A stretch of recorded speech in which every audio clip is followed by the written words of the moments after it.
Assalamualaikum warahmatullahi wabarakatuh dan salam sejahtera. Terima kasih banyak kerana sudi datang untuk menonton video saya pada hari ini. Dan seperti biasa, bagi mereka yang baru pertama kali datang untuk menonton ke channel saya ataupun mereka yang masih lagi belum subscribe, saya mohon sampai anda untuk subscribe ke channel saya. Dan bagi mereka yang dah subscribe, saya mohon anda untuk kongsikan video ini kepada rakan-rakan serta adik keluarga anda. Semoga apa yang saya nak kongsikan sedikit pada hari ini adalah satu perkongsian yang bermanfaat untuk kita semua, insya-Allah. Okey, satu berita baru berkenaan dengan isu tuntutan KWSP 2.0 secara bersasar, yang mana satu perkongsian telah pun dikongsikan oleh saudara Azmi Bugis di dalam laman Facebook beliau bahawa beliau telah dihubungi oleh Senator Datuk Razali, iaitu salah seorang senator di Dewan Negara, yang telah pun memaklumkan kepada saudara Azmi Bugis bahawa beliau telah pun memanjangkan isu tuntutan KWSP 2.0 ini kepada Speaker Dewan Negara, dan perkara ini akan dibentang dan dibahaskan di Dewan Negara. Mungkin ramai yang kurang mengetahui, tetapi Dewan Negara akan bersidang mulai 3 Oktober ini sehingga kepada 20 lebih November, saya tak ingat tarikh dia, 26 November ke 29 November, selama beberapa puluh hari. Okey, jadi insya-Allah perkara ini akan dibentangkan dan dibincangkan di dalam Dewan Negara tersebut, yang mana walaupun pada 3 Oktober itu mungkin kita tidak dapat melihat kelibat Tengku Zafrul, memandangkan beliau mungkin sedang sibuk dengan Belanjawan Negara 2022, yang mana belanjawan akan dibentangkan pada 7 Oktober, tetapi dalam tempoh masa persidangan Dewan Rakyat ni yang berlaku sehingga kepada bulan 11 menunjukkan ada kebarangkalian mungkin perkara ini akan dibahaskan sewaktu adanya Tengku Zafrul di dalam Dewan Negara tersebut. Jadi, apa yang telah dikongsikan oleh saudara Azmi Bugis adalah beliau meminta sahabat-sahabat pencarum yang mana yang terkesan, yang mana yang terlibat dengan tuntutan KWSP 2.0 secara bersasar ni, untuk berkongsikan input kepada beliau, kepada saudara Azmi Bugis sendiri, berkenaan dengan apa yang kita hendak kemukakan kepada Dewan Negara, untuk kita maklumkan kepada semua senator di Dewan Negara tentang permasalahan yang dihadapi oleh pencarum. Okey, perkara ini maksudnya walaupun sebelum ini telah dikongsikan ada borang aduan dan sebagainya untuk kita memilih alasan dan sebagainya, tetapi marilah saya berkongsi dengan anda semua, dan dalam perkongsian ini kita harus bersifat lebih terbuka. Contohnya, kita tidak boleh untuk orang kata memaklumkan kepada pihak senator di Dewan Negara, bukanlah kata tak boleh, cuma tidak sesuai. Contohnya, kita nak katakan kita minta tuntutan ini disebabkan hutang-hutang yang tertunggak, dan hutang tertunggak ini pula kadang-kadang ada yang berkongsikan daripada hutang tertunggak daripada 2019, 2018, 2017 dia tunggakan, itu dia boleh bayar sebulan atau 2 bulan, lepas itu dia tunggakan balik, dan benda ini berlarutan 4 tahun, 5 tahun dalam tempoh pandemik COVID-19.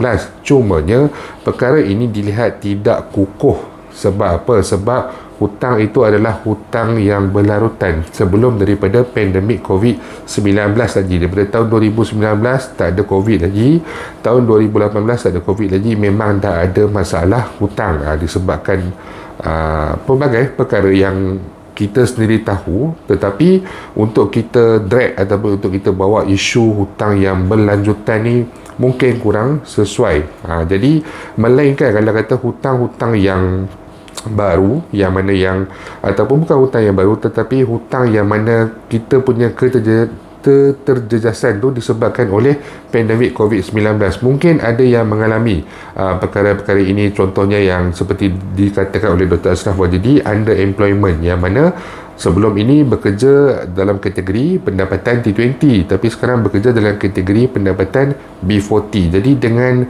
baci yang mungkin agak banyak mereka ini memiliki dalam akaun KWSP mereka, mungkin wajar dibenarkan untuk mereka ini menggunakan alasan untuk mengeluarkan wang tersebut untuk orang kata menyelesaikan sebahagian hutang-hutang besar mereka, untuk menstrukturkan hutang-hutang mereka, memandangkan sekarang pendapatan mereka adalah pada kadar range pendapatan B40, bukan lagi pada pendapatan T20. Golongan T20 ni sudah tentulah mereka punya komitmen ni agak besar. Contoh yang kedua pula adalah mungkin bagi golongan ataupun bagi kategori yang kita telah sediakan sebelum ini, iaitu kategori isi rumah, ibu bapa tunggal, lagi apa, dan juga mereka yang dah lama tak mencarum ni, yang dah tak mencarum 10 tahun, maksudnya sebelum daripada pandemik COVID-19. Ini adalah golongan-golongan yang wajar untuk berkongsikan tentang apa yang anda target, apa yang anda hendak buat dengan wang caruman Kedai BSP anda. Mungkin anda boleh berkongsikan sedikit. Saya berkongsikan satu panduan. Seperti saya katakan tadi, kita kena terbuka dalam perkara ini. Mungkin boleh berkongsikan kepada saudara Azmi Bugis bahawa anda mahukan wang tersebut untuk digunakan sebagai modal sampingan untuk memulakan sesuatu perniagaan, ataupun anda memerlukan wang tersebut untuk orang kata menampung perbelanjaan ahli keluarga anda, perbelanjaan isi rumah anda. Tetapi mungkin anda bimbang kalau dikata dikeluarkan secara sekaligus, mungkin anda bimbang orang kata dia terlari daripada matlamat. Mungkin kadang-kadang ni godaan di dunia ni terlalu banyak, jadi kalau kata dapat keluarkan semua, mungkin kita takut tertewas. Sebagai contoh, ni contoh kita kena terbuka. Jadi mungkin boleh beri cadangan, okay, saya nak keluarkan dan saya nak gunakan sebagai modal untuk perniagaan saya. Mungkin saya nak Kedai BSP, pihak kerajaan benarkan untuk pengeluaran kepada kami ni yang dah tak mencarum 10 tahun dan lebih ni, sebagai contoh, untuk dibenarkan pengeluaran secara berkala. Mungkin setiap bulan, mungkin 2 bulan sekali, ataupun mungkin pada kali ini, ataupun mungkin ada satu pengeluaran yang khusus untuk mereka yang sudah tidak lama mencarum. Pada bila-bila masa saja mereka merasa memerlukan untuk mengeluarkan wang caruman mereka boleh pergi kepada pihak Kedai BSP untuk membuat pengeluaran. Maksudnya ditambahkan satu pengeluaran yang baru untuk mereka yang sudah tidak lama mencarum.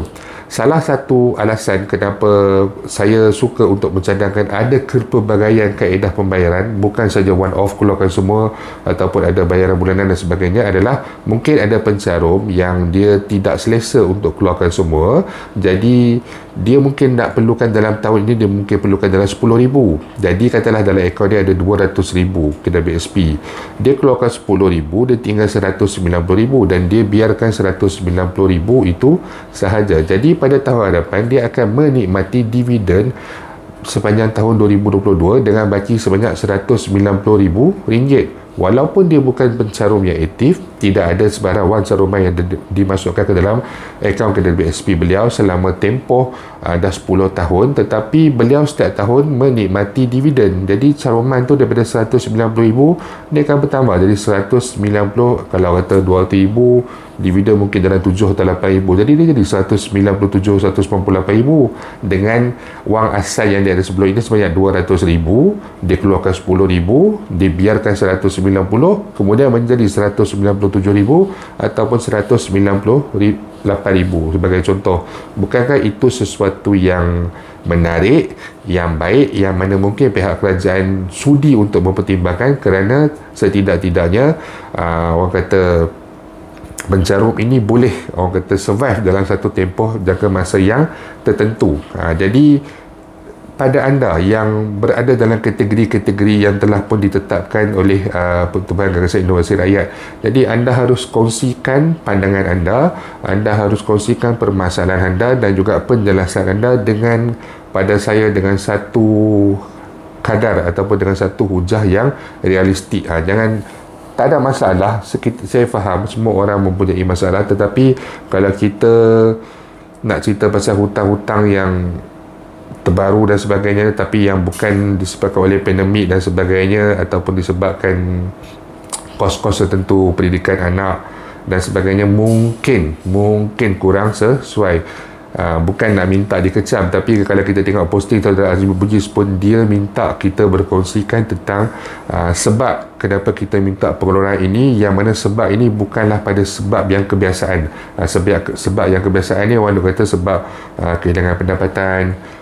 Kehilangan pendapatan ni boleh dijadikan sebab, jadi kena explain lah. Tapi sebab macam hutang dan sebagainya, ini adalah macam sebab-sebab yang biasa. Jadi untuk anda di luar sana, gunakan peluang ini untuk berkongsikan permasalahan anda, dan apa yang mungkin terbuku dalam hati anda boleh sampaikan dalam komen kepada ruang Facebook saudara Azmi Bugis, ataupun anda boleh kongsikan juga anda punya pandangan, anda punya permasalahan dan sebagainya di ruangan YouTube saya, dan insyaAllah saya akan cuba sampaikan kepada AZK, Pertubuhan Gagasan Inovasi Rakyat. Jadi itu saja yang saya nak kongsikan sedikit pada hari ini. InsyaAllah jika ada sebarang perkembangan baru, saya akan berkongsikan kepada anda semua kelak. Bagi mereka yang mempunyai sebarang persoalan, sebarang masalah ataupun sebarang komen, anda boleh utarakan perkara tersebut di ruangan YouTube ataupun di ruangan Facebook saya, Firdaus Selamat channel. InsyaAllah kita akan jumpa lagi. Jangan lupa untuk share, jangan lupa untuk subscribe. Assalamualaikum warahmatullahi wabarakatuh.